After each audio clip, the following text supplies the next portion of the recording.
Fact number 1 guys, Indian women cricket की रीढ़ कही जाने वाली मिताली राज ने फाइनली क्रिकेट को अलविदा कह दिया है। जी हां गाइस, लगभग 23 सालों से इंटरनेशनल क्रिकेट खेल रही मिताली राज ने क्रिकेट के सभी फॉर्मेट से संन्यास ले लिया है। लेकिन रिटायरमेंट से पहले मिताली राज ने 4 ऐसे बड़े रिकॉर्ड्स अपने नाम किए हैं जिन्हें तोड़ पाना बेहद मुश्किल है। पहला, मिताली को इंडियन क्रिकेट की विमेन तेंदुलकर कहा जाता है क्योंकि उन्होंने वनडे और T20 में भारत के लिए सबसे ज्यादा रन बनाए हैं। दूसरा, साल 2017 में विमेन क्रिकेट वर्ल्ड कप के दौरान मिताली ने लगातार 7 अर्धशतक लगाए थे और ऐसा करने वाली वो पहली महिला क्रिकेटर बनी थी। तीसरा, मिताली के वनडे में सबसे ज्यादा रन हैं। उन्होंने 232 मैचों में 50 से ज्यादा औसत से 7,805 रन बनाए हैं। और चौथा, मिताली 6 वनडे वर्ल्ड कप खेलने वाली इकलौती महिला खिलाड़ी हैं। ये रिकॉर्ड पुरुषों में सिर्फ सचिन तेंदुलकर के ही नाम है। गाइस, मिताली राज ने 2 दशकों में जो इंडियन विमेन क्रिकेट को दिया है वो काबिले तारीफ है। लेकिन गाइस, आपके हिसाब से मिताली का वो ऐसा कौन सा रिकॉर्ड है जो कभी भी नहीं टूट सकता? कमेंट सेक्शन में जरूर लिखेगा। फैक्ट नंबर 2 गाइस, क्या आप जानते हैं कि एक बार इजराइल ने 8 देशों के साथ एक साथ युद्ध लड़ा था?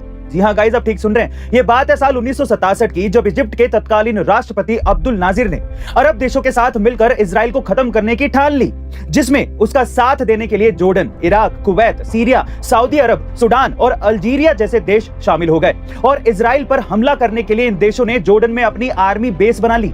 लेकिन फिर इजराइल ने जो किया उससे सब कुछ बदल गया। दरअसल इजराइल अच्छी तरह ये जानता था कि वो एक साथ इन देशों को नहीं जीत सकता, इसलिए उसने दुश्मन देशों के अटैक से पहले ही इजिप्ट के करीबन 400 फाइटर प्लेन्स को जमीन पर ही उखाड़ दिया, जिससे बाकी दुश्मन देश घबरा गए और इजराइल ने स्मार्टली इस जंग को सिर्फ 6 दिन में ही खत्म कर दिया। गाइस, तब से लेकर आज तक कोई भी अरब कंट्री इजराइल के सामने नहीं टिक पाई। वैसे गाइस, आपको इजराइल की सबसे खास बात क्या लगती है? कमेंट सेक्शन में जरूर लिखेगा। फैक्ट नंबर 3, हमें अब क्या गिराएंगी ये छोटी मोटी मुश्किलें, हमने तो चलना भी ठोकरों से सीखा है। कुछ इसी तरह का जज्बा है उत्तराखंड के प्रदीप मेहरा का, जो महज 19 साल का है। दरअसल प्रदीप का एक वीडियो सोशल मीडिया पर वायरल हो रहा है, जिसे फिल्म मेकर विनोद कापड़ी ने बनाया है। इस वीडियो में प्रदीप ने अपने कंधे पर बैग टांगा हुआ है और वो सड़क पर तेजी से दौड़ रहा है। रात के 12 बजे प्रदीप को इस तरह से दौड़ते देख विनोद कापड़ी ने उसे लिफ्ट देने का ऑफर दिया, लेकिन प्रदीप ने मुस्कुराते हुए इसे इनकार कर दिया और कहा कि वो दौड़ते हुए ही अपने घर जाएगा। विनोद ने जब ये पूछा कि ऐसा क्यों, तो प्रदीप ने बोला कि वो सेना में भर्ती होना चाहता है और काम की वजह से उसे प्रैक्टिस करने का समय ही नहीं मिल पाता, जिस वजह से वो ड्यूटी खत्म करके घर इसी तरह से जाता है। इससे उसकी दौड़ने की प्रैक्टिस भी हो जाती है। गाइस, यही नहीं, प्रदीप की मां का इलाज भी चल रहा है। बावजूद इसके वो अपने सपने, अपनी जिम्मेदारी को बखूबी निभा रहा है। दिल से सलाम हो ऐसे हौसले को।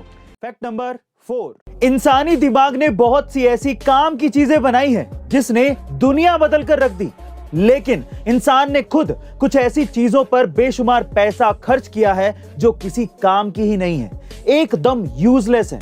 उनमें से एक चीज है सोने का टॉयलेट पेपर। जी हां गाइस, आप ठीक सुन रहे हैं। इस सोने के टॉयलेट पेपर की कीमत लगभग 10 करोड़ रुपए है और इस सोने के टॉयलेट पेपर को बनाने में 22 कैरेट सोने का इस्तेमाल किया गया है और इसी वजह से ये दुनिया की सबसे महंगी लेकिन यूजलेस चीज मानी जाती है।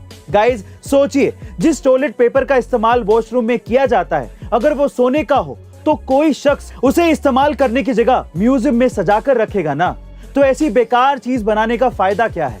आपका इसके बारे में क्या ख्याल है? कमेंट सेक्शन में जरूर लिखेगा और ऐसे अमेजिंग वीडियोस के लिए शेयर, सब्सक्राइब एंड लाइक। मिलते हैं अगली वीडियो में।